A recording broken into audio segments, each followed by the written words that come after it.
The Battle of Actium holds great significance in ancient history, as it is regarded as one of the most crucial and conclusive. Its impact on the politics and culture of the Western world has been long-lasting. Following years of conflict and tension between Octavian and Mark Antony over control of the Roman Empire, the ultimate showdown took place at Actium in 31 BC, when their naval fleets clashed.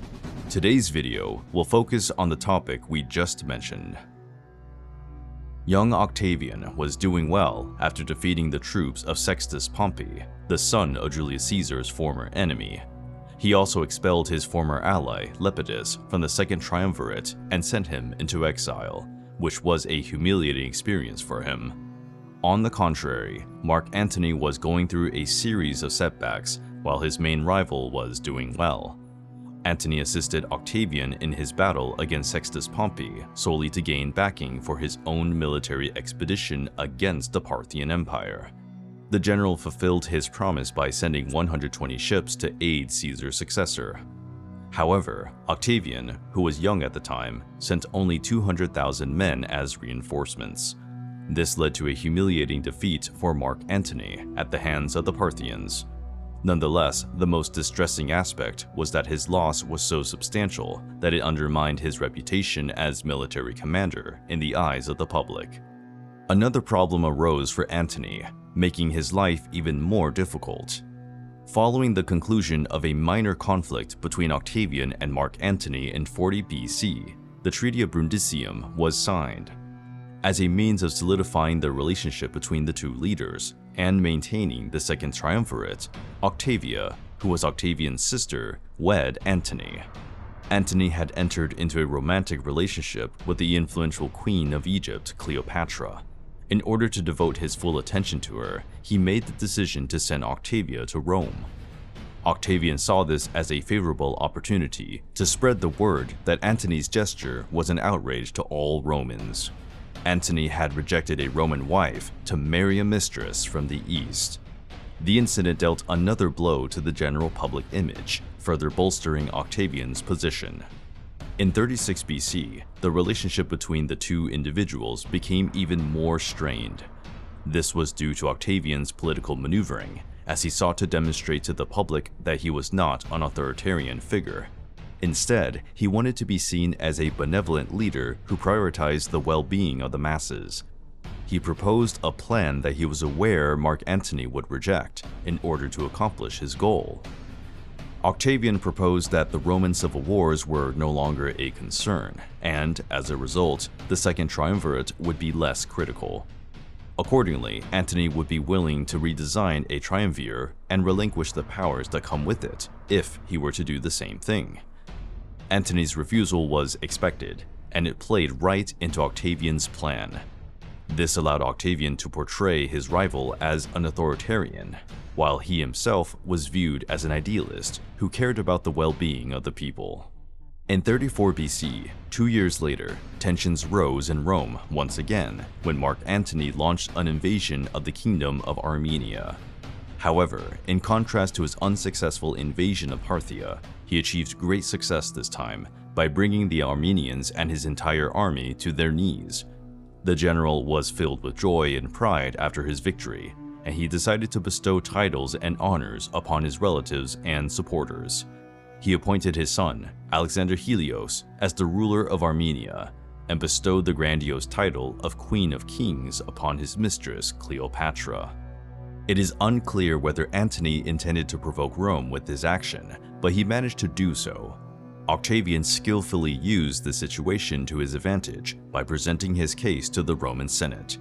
He argued that Antony's decision to grant a foreign queen such as a grandiose title was a deliberate attempt to diminish Rome's power and prestige in the eyes of the world. Octavian further contended that this act could be interpreted as a sign of weakness to enemy nations, which could have serious consequences for Rome. Following the crisis, Octavian was re-elected as consul of the Roman Republic.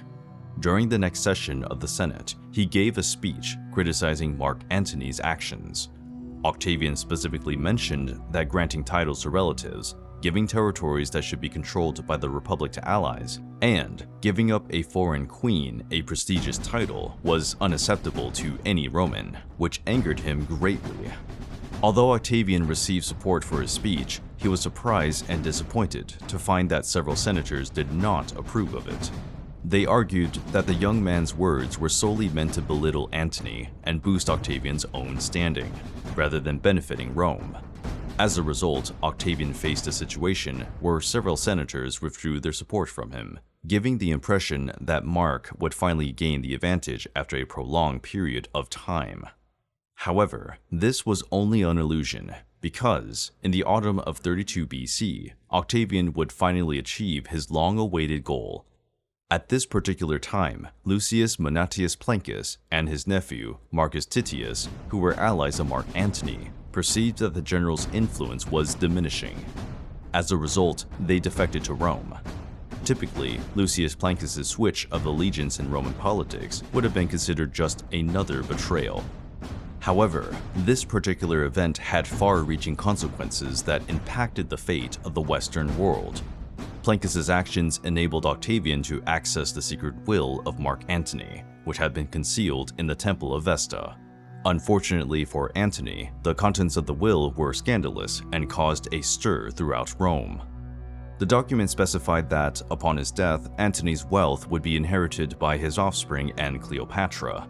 It also outlined that his children would rule as monarchs in the regions that Antony had conquered. Additionally, the document called for the construction of an opulent tomb where Antony and his queen could be laid to rest side by side. Octavian presented the information to the senators, who were immediately disgusted by the contents of the will.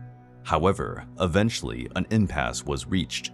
Octavian urged the Senate to declare war promptly against Antony and Cleopatra, as they posed a threat to Rome and would be considered as enemies of the state.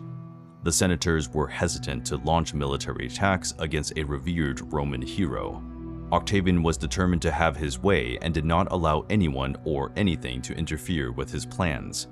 He relentlessly pursued the senators who backed Antony and cleverly argued that their actions were not of an act of war against Antony, but rather Cleopatra, who was an enemy of the Roman people and a traitor to the Republic. As a consequence, in the latter part of 32 BC, the Senate initiated a war against Cleopatra's government in Egypt. Antony's decision to remain loyal to Cleopatra surprised many who had anticipated that he would abandon her and return to Rome's side. As a result of this, the Senate stripped the general of all official powers and labeled him as an outlaw and traitor.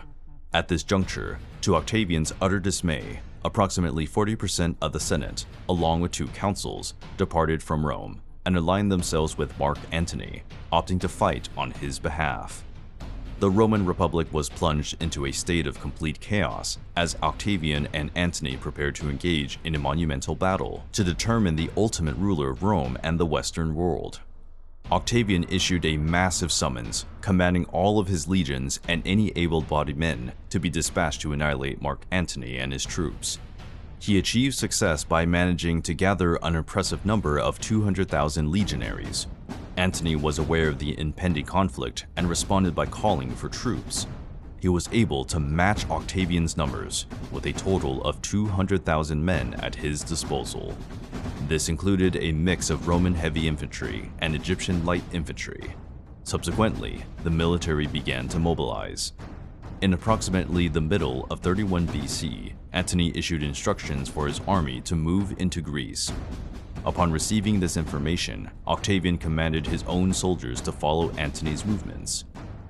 Octavian had not only brought his troops, but also his greatest asset for victory, Marcus Vespasianus Agrippa, a skilled military strategist who could lead his navy. Octavian's fleet was a significant advantage for him, as it was larger than the naval forces of Antony and Cleopatra, unlike the armies which were relatively smaller in size.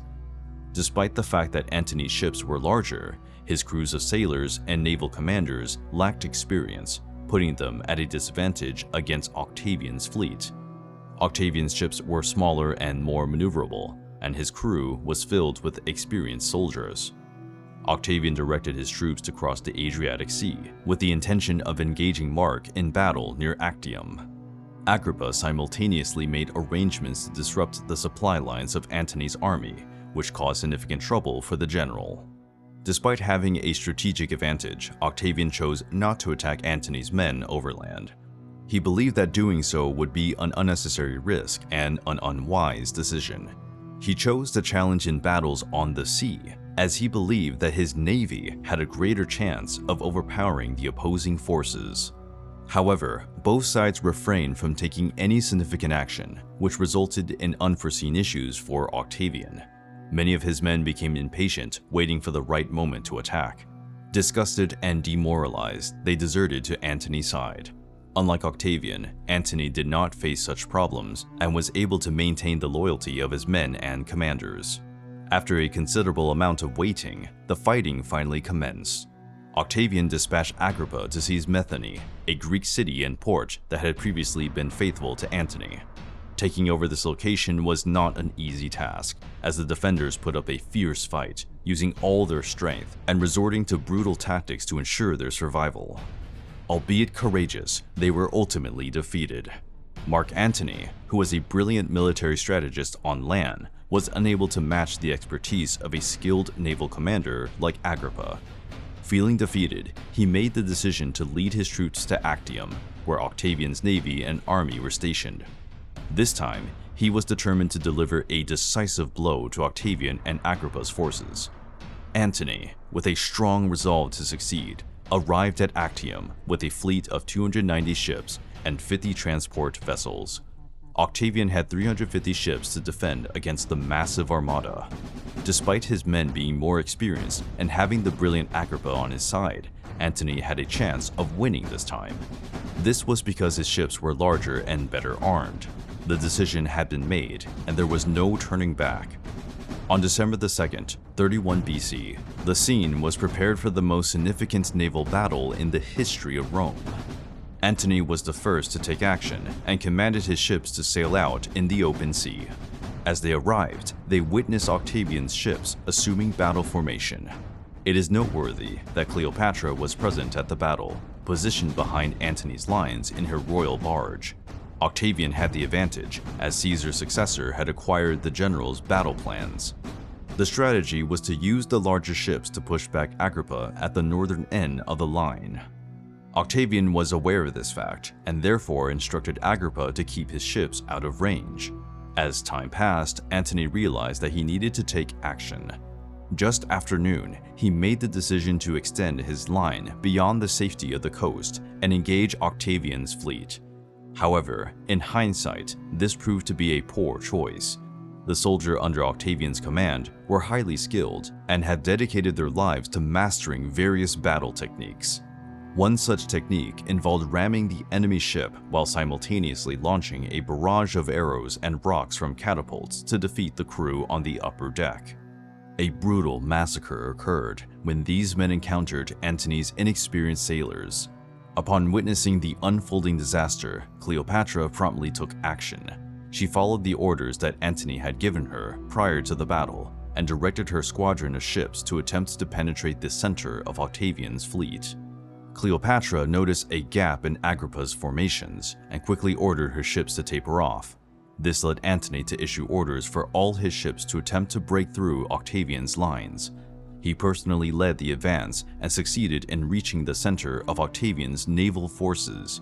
However, this strategy proved unsuccessful, as Agrippa commanded his ships to be positioned on the flanks and attacked the remaining vessels of Antony from both sides. The aftermath was a scene of great destruction, as Agrippa and Octavian's ships decimated numerous ships belonging to Antony. While Antony and Cleopatra were powerless to act and could only observe as their formidable fleet was destroyed. Antony was afraid for his life and also for Cleopatra's, because everything was now at stake. Amidst the ongoing disaster, Antony issued orders for the 90 remaining ships to relocate from Octavian's forces and move towards Alexandria. A group of soldiers who were stationed on land and observing the naval battle also withdrew. They had received orders to rendezvous with their commander in Alexandria. Antony had lost control of the supply routes for his troops. As a result, some of the commanders in his army decided to surrender to Octavian after just over a week of fighting. They believed that defeating Octavian was impossible without proper supplies. At the conclusion of the conflict at Actium, Mark Antony suffered significant losses among his troops, with a substantial portion of them perishing. Additionally, his naval fleet was nearly destroyed, and he was humiliated to witness his primary adversary, Octavian, move closer to achieving complete dominance over Rome. Nevertheless, the battle was not yet concluded. Mark Antony and Cleopatra persisted, prompting Octavian to chase after them. However, the continuation of this story will be shared in the upcoming video. If you enjoyed watching this one, kindly leave a like and consider subscribing to the channel. See you next time.